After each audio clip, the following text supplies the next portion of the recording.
Hello everyone, आज है 15 अप्रैल और आज इस वीडियो में हम बात करेंगे तीन दिग्गज कंपनियों के बारे में।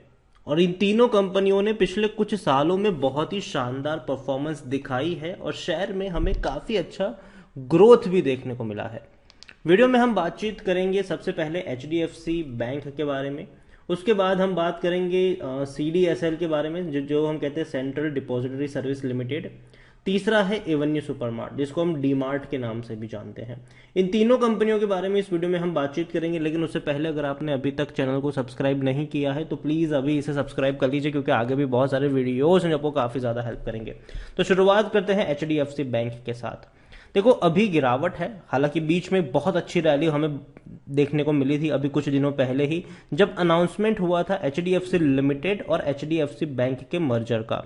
और जैसे ही अनाउंसमेंट हुआ 1,400 रुपए का शेयर सीधा पहुंच गया 1,655 के करीब, लेकिन उसके बाद लगातार ये टूट रहा है। मैं कहूंगा प्रॉफिट बुकिंग आ रही है यहाँ पर।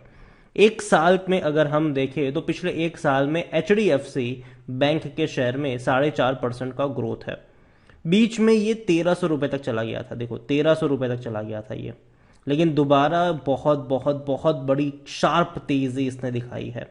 देखो, जब भी टूटा है बाउंस बैक आया है, और खास करके तब जब ये 1400 से 1300 की रेंज में रहा है।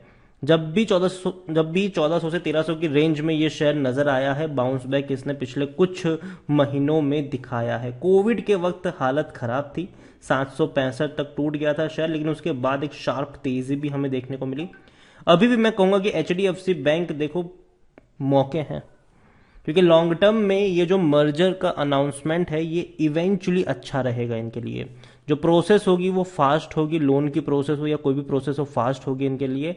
और HDFC बैंक अगर बात करें तो भैया सबसे बड़ा बैंक है ये, सबसे बड़ा बैंक है ये। और डेफिनेटली इस कंपनी में, इस बैंक में बहुत बड़ा पोटेंशियल भी है। अगर हम बात करते हैं, देखो मैंने शुरुआत से कहा है कि अगर आपको बैंकिंग सेक्टर में पैसा लगाना है, किसी बैंकिंग शेयर में खरीदारी करनी है, तो पहली चॉइस आपकी HDFC बैंक होनी चाहिए। उसके बाद अगर आप चाहो तो फिर ICICI हो गया, कोटक हो गया, एक्सिस हो गया, और बाद में छोटी छोटी बैंकों पे जा सकते हो, लेकिन शुरुआत आपकी HDFC बैंक से होनी चाहिए। यहां पर देखो तो लार्ज कैप शेयर है ये, 8,26,000 करोड़ से भी ज्यादा का इसका मार्केट कैप है। और अब तो भैया यहां पर HDFC लिमिटेड भी जुड़ जाएगा, तो इसका जो मार्केट कैप है वो बहुत बहुत बहुत हाई चला जाएगा। यहां पर वॉल्यूम्स भी देखे तो 1,45,00,000 तक के वॉल्यूम्स देखने को मिल रहे हैं। जनरली कोई शेयर जब इतने बड़े प्राइस पर ट्रेड कर रहा हो तो इतने बड़े वॉल्यूम बहुत कम देखने को मिलते हैं, लेकिन अब यहां पर देखने को मिल रहे हैं। यहाँ पर अगर हम बात करने जाए HDFC बैंक में, तो according to Moneycontrol user 50-50% होगा है। 50% लोग कह रहे हैं खरीदो, 50% लोग कह रहे हैं बेच दो। अगेन मैं कहूंगा बेचने की जरूरत नहीं है, लेकिन यहां से अगर थोड़ा सा भी करेक्ट होता है तो खरीदारी के मौके बनेंगे। टुकड़ों में खरीदारी करने की शुरुआत कर सकते हो। 2,000 तक के टारगेट बड़े बड़े ब्रोकरेज फर्म ने इसको दिए हुए हैं, 2,000 तक के टारगेट। और ये भैया अप्रैल महीने के टारगेट है, सारे के सारे ब्रोकरेज फर्म ने अप्रैल महीने में टारगेट दिया है 2,000 रुपए का इस बैंक को। तो डेफिनेटली पोटेंशियल तो है इसमें। यहां पर आप देखो तो इनके रेवेन्यू लगातार बढ़ ही रहे हैं, 1,28,500 करोड़ से भी ज्यादा के रेवेन्यू। और प्रॉफिट अगर हम देखें तो 31 से 32,000 करोड़ तक के सालाना इनके प्रॉफिट से, और ये हर साल बढ़ रहे हैं इनके प्रॉफिट।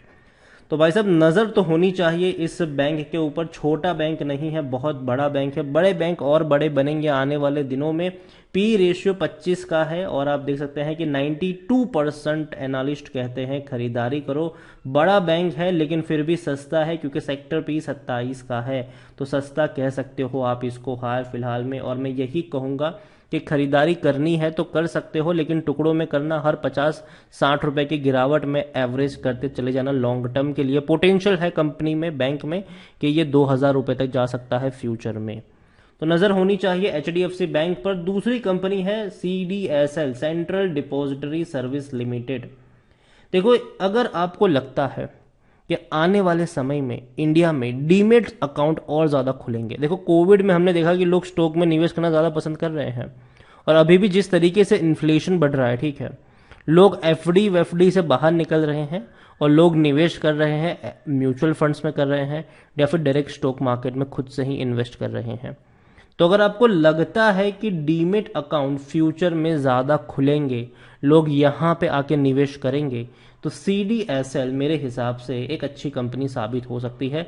और इसके प्राइस में हमने बहुत बड़ा जंप भी देखा है भाई साहब, बहुत बड़ा जंप हमने इसके प्राइस में देखा है। अगर आप देखने की कोशिश करो तो ये 2021 तक ये शेयर जो था, इवन 2020 में भी अगर हम देखें तो ये 200 रुपये का शेयर हुआ करता था, 200 रुपये का शेयर था। इवन कोविड में तो 180 पे चला गया था ये, जब कोविड इंडिया में आया था 180 पे चला गया था। उसके बाद इसने एक जो रफ्तार पकड़ी है कि वो अभी तक रुका नहीं है और हर बार इसने तेजी दिखाई है। CDSL अगेन कहूंगा कि अगर आपको लगता है कि ये थीम प्ले हो सकती है, डीमेट अकाउंट फ्यूचर में ज़्यादा खुलेंगे, लोग ज़्यादा इन्वेस्ट करेंगे मार्केट में, तो आप इस पर बेट ले सकते हो, और वरना आप इसको अवॉइड करो। ये सिंपल आपका थॉट प्रोसेस क्या है उसके हिसाब से होगा ये। क्योंकि अगर आप देखो तो रेवेन्यू इनके 2020 से लेकर 21 में बहुत ज़्यादा बड़े हैं इनके रेवेन्यू। जो 225 करोड़ का रेवेन्यू था वो 350 करोड़ तक पहुंच गया, और जो प्रॉफिट इनका 100 करोड़ का था वो 200 करोड़ का हो गया। तो जंप आएगा आने वाले दिनों में। और CDSL अगर देखने की कोशिश करें तो 74 का पी है, महंगा हो चुका है डेफिनेटली, क्योंकि सेक्टर पी 27 का है।